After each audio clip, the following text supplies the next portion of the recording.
Kia ora and welcome back. There have been a heck of a lot of questions come through, and a lot of those have come through during a lot of the interactions with people that have expressed an interest in wanting to join the SAS, whether it's here in New Zealand or in Australia or in the UK, and I've touched a little bit about that. You'll see on some of the charts that I've put up on the posts, there's even people reaching out, reference the French Foreign Legion, JTF2. Listen, I've put up there, and the form itself is pretty clear in terms of who it's for and the advice and guidance that I'm looking to try to give. But hey, I'm here for it. I'm grateful that there have been people from those other areas overseas that have wanted to reach out in the hopes that maybe there's some crossover or information which may be helpful. So it really doesn't cost me anything. It's just a little bit of time to hopefully provide a little bit of knowledge or information based on my experiences here. Obviously very different from the UK and overseas and in the US or the French Foreign Legion. But they're still wanting to connect, so I'll catch up with them and we'll see how that goes. That aside, I've been going through, you would have seen some of the Q&A series stuff going up there and just trying to bundle that into themes. So I'm going to look to do another one. There's a bunch, man. There's heaps that have come through and people that I haven't even had the opportunity yet to sit down and go through these in detail with. But hopefully, based on some of the comments and feedback that I've been receiving, it's been helpful so far for some people that have either had questions or people that were just curious. So let's jump in. First one that I'll address first is that some of the aspiring candidates have been asking, what about life after selection? What's it like when you get into the unit? For pretty much every single one of those, I've said, just hold your horses, mate, and just focus on the selection. I will do a video, maybe today, maybe a few days' time, about cycle, what it was like for me, and just in terms of the New Zealand cycle and the Australian cycle. Maybe some funny experiences and stuff like that. I'll try and share some of those, maybe in a separate video. And I can't speak for what life was like in the New Zealand unit, in the New Zealand group as it was at the time, but New Zealand SAS Regiment as it is now and has been for some time. But I can talk a little bit about what it was like in the Australian Special Air Service Regiment once I got through and was in a squadron and with a troop and with a squadron. So I'll do that later on as well. But for now, that first question that comes up, which has been coming up frequently from these aspiring candidates, my response to you at this stage, just focus on the selection. Obviously do what it is that you're doing now in your jobs and focus on that first. Don't worry about, and selection, don't worry about what is life like once you're inside there. Cool. Okay, so we'll jump into some of the questions around the mental resilience beyond physical endurance. What mental challenges are most common during selection is the question that's come through. From my perspective, it's different for everybody, but from my perspective, some of the more common mental challenges are things to do with the fatigue that you feel, or that I felt, the isolation of being on your own for extended periods of time and therefore having that opportunity to be in your own head. And combined with that, probably the third one for me, I would say, is just the constant doubt about how you're going, your performance. In my case, am I good enough? Am I worthy enough? Am I really cut out to do this? Those probably three things are from the most common mental aspects that can trip a lot of people up on the selection, are things that have stuck out to me. So how do you deal with those? How do you look to try to overcome those? Well, the first one I would say in terms of fatigue is making sure that you've been honest with your training, that you haven't taken shortcuts, that you haven't decided to take those days off because it was raining or cold outside or because your body felt a little bit stiff and sore. Don't get me wrong, if you've got a legitimate injury and it just doesn't feel right, then you need to adjust your training. But you should always look to do something. That's just my take because that's what I did and it worked for me. I think some type of movement is better than no movement. And if you've got a legitimate injury, cool, then find another way, find another activity or movement whereby you can still get blood flow going through the body and still get some exercise in. So you're not just going, oh, I'm injured, I got to sit down and take today off, and that turns into 2 days, and then a week, and then 2 weeks, etc. And before you know it, you're feeling like you don't want to do any training. So the fatigue aspect, turn up prepared, be honest with your training, don't take shortcuts, and get after it each day. The other one, in terms of isolation, it's good to train on your own. It's great to have a training partner, don't get me wrong, but from my experience, the vast majority of my training was done outside of those work hours. Before we started work, before we had to parade in the morning, and then after work once we were knocked off for the day.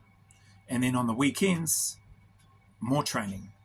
So getting used to and getting accustomed to training by yourself, and just went out and I was just in my own head, just me, my pack, my equipment, and thinking to myself about what selection may possibly be like, trying to visualize myself on selection and what I would do, what I would be like, how would I cope with the stress, how would I cope with the distance, how would I cope with the speed that I would need to move at, how would I cope being amongst senior experienced soldiers. So that isolation, getting out and training by yourself, is a really powerful tool.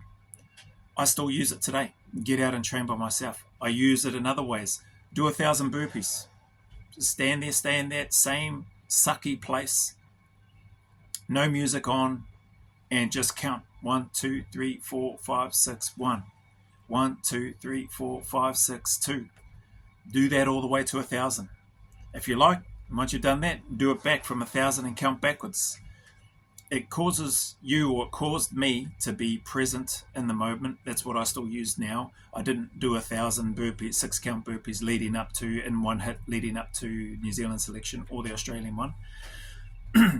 But those moments of being by yourself, getting used to being isolated from everybody else, not having anybody to talk to, chew the fat with, gossip, giggle, laugh, whatever it is you want to do, you've just got to focus in on you and what you're doing and why you're there.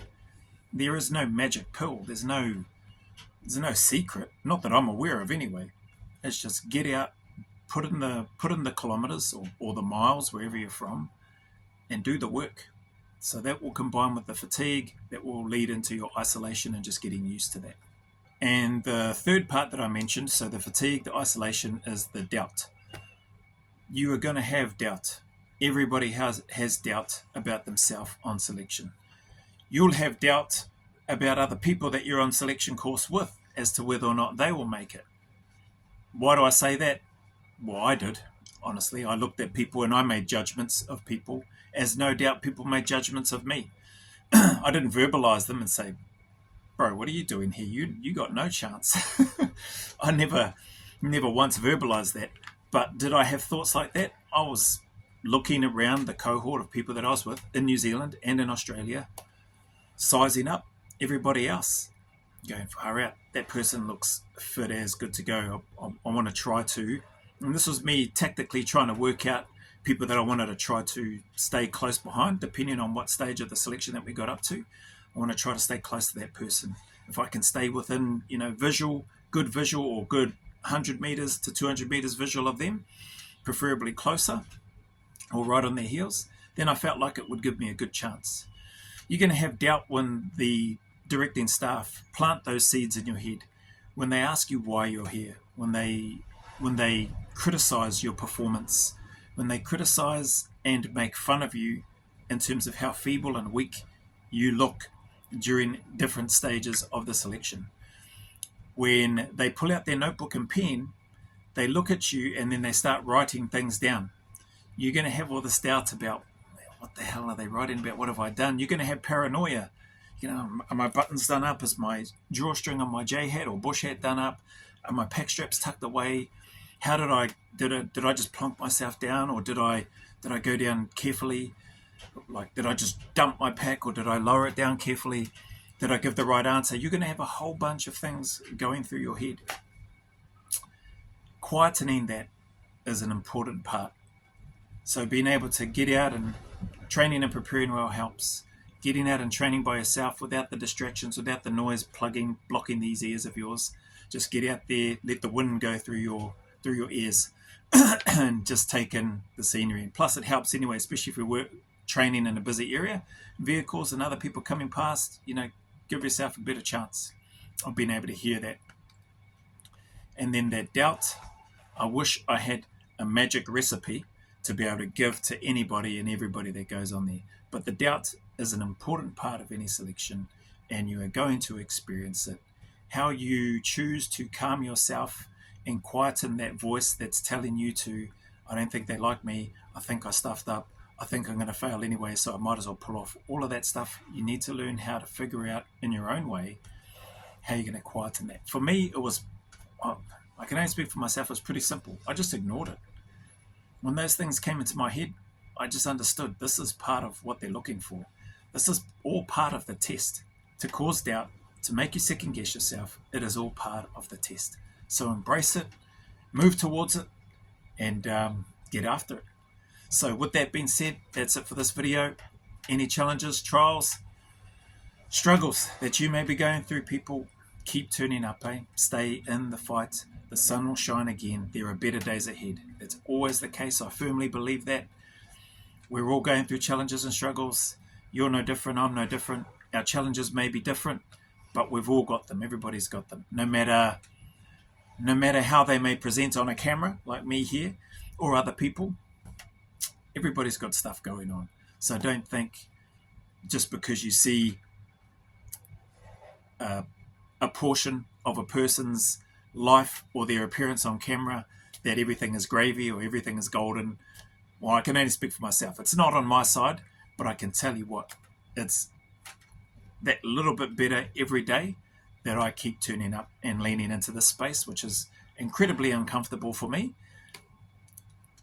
but trying to get better at it. And with my focus of trying to get better, with my focus of hopefully having a positive impact on somebody out there, it makes it all worthwhile. So keep smashing, get after it. Remember, go always a little further.